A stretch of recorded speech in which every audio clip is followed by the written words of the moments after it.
तो news 18 prime bulletin में बात करेंगे दिल्ली में राशन पर मचे घमासान की। आम आदमी पार्टी और बीजेपी आमने सामने है। इसके साथ ही बात होगी सन सिटी को मिली सौगातों की।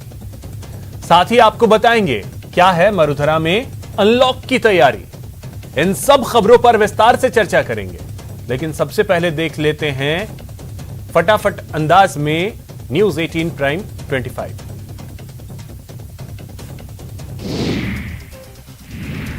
बीजेपी अध्यक्ष जेपी नड्डा की राष्ट्रीय महासचिवों के साथ पीएम मोदी से मुलाकात। पार्टी में 2022 में होने वाले 5 राज्यों के चुनाव को लेकर मंथन चल रहा है।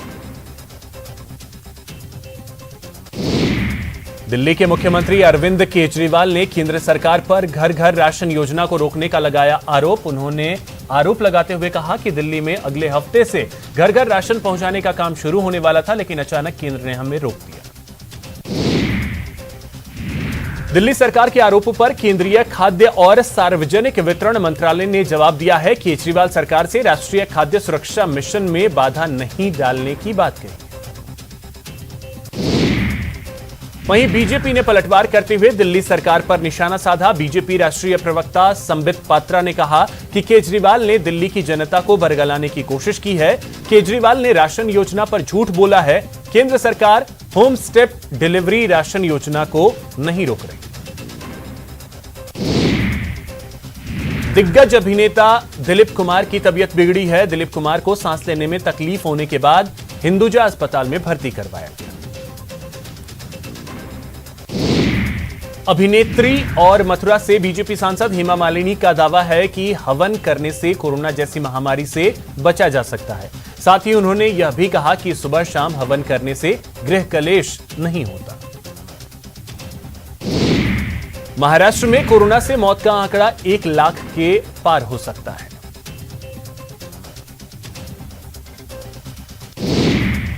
दुनिया के सबसे अमीर 7 देशों ने बड़ी बहुराष्ट्रीय तकनीकी कंपनियों पर ज्यादा टैक्स लगाने का फैसला किया है। G7 समूह ने गूगल, फेसबुक, एप्पल और अमेजॉन जैसी बड़ी कंपनियों पर 15% तक टैक्स लगाने के लिए ऐतिहासिक वैश्विक करार पर हस्ताक्षर किए। कोरोना की दूसरी लहर के बीच जैसे जैसे हालात बेहतर होते जा रहे हैं, गहलोत सरकार ने भी सख्ती में ढील देने की तैयारी कर ली है। प्रदेश में कल से बिना छात्रों के स्कूल खोलने का फैसला किया गया।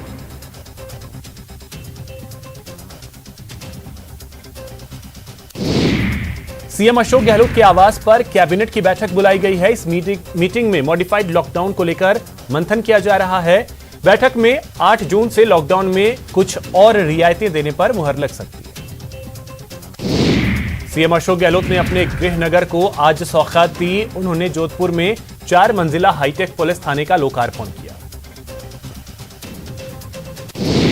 प्रदेश के परिवहन मंत्री प्रताप सिंह खाचरियावास ने वैक्सीन को लेकर केंद्र पर निशाना साधा। उन्होंने कहा कि वह प्रदेश को पूरी तरीके से वैक्सीनेट करना चाहते हैं, लेकिन केंद्र उन्हें वैक्सीन नहीं दे रही। साथ ही कोरोना की वजह से जो बच्चे अनाथ हुए हैं उसको लेकर गहलोत सरकार अच्छी योजना ला रही है। प्रदेश में लगातार कोरोना का संक्रमण कम होता जा रहा है। आज 904 नए केस सामने आए। इस दौरान 25 लोगों की मौत हुई। जयपुर में घर घर से कचरा संग्रहण करने वाली बीवीजी कंपनी ने हड़ताल खत्म कर दी है। सोमवार से बीवीजी कंपनी काम पर लौटी।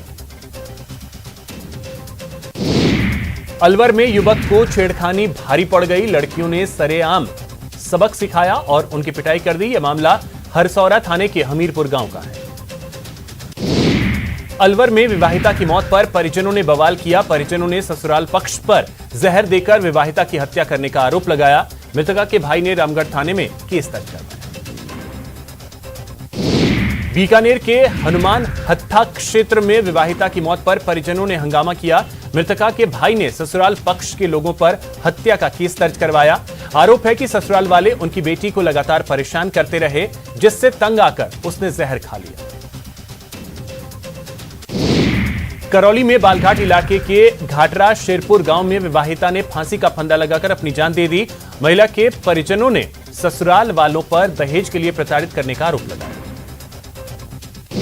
भरतपुर के बयाना थाना क्षेत्र में करीब दर्जन भर लोगों ने एक युवक पर लाठी डंडों से हमला कर दिया और उसकी हत्या कर दी। श्रीगंगानगर में सादुल शहर के वार्ड नंबर 19 में देर रात एक 50 साल के शख्स की 6 लोगों ने उनके घर में घुसकर पीट कर हत्या कर दी। दौसा जिले के अलीपुर आंगनबाड़ी केंद्र पर महिलाओं ने कम दाल मिलने पर हंगामा किया।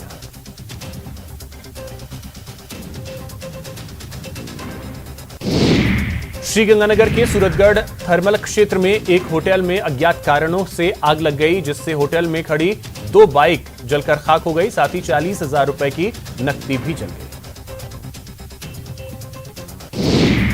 चूरू में नेशनल हाईवे 52 पर एक ट्रक से करीब 50 लाख की अवैध शराब जब्त की गई और ट्रक चालक को गिरफ्तार किया गया।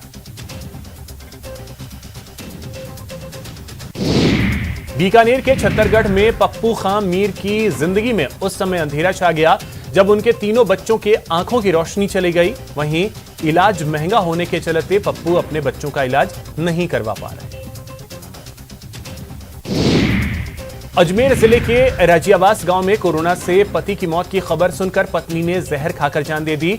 महज 4 घंटे के अंदर 2 मासूम बच्चों के सिर से मां बाप का साया उठ गया।